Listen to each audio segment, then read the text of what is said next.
I'm Max Dalton, and in this video I'll show you how to make your Nintendo Switch 2 text bold.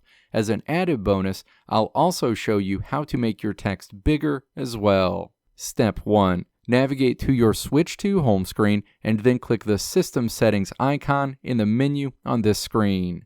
Step 2. Click Accessibility in the menu on the left side of the screen. Step 3. Click to toggle on Bold Text. You'll immediately see that all of the text changes to be bold. You can navigate back to this screen at any time to toggle the bold text off.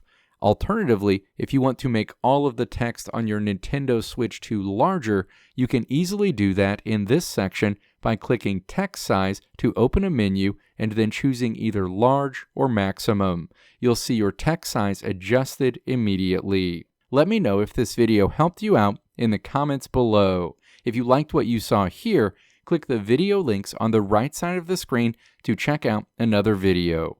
Or click the logo on the left side of the screen to check out my tutorial website at www.maxdalton.how.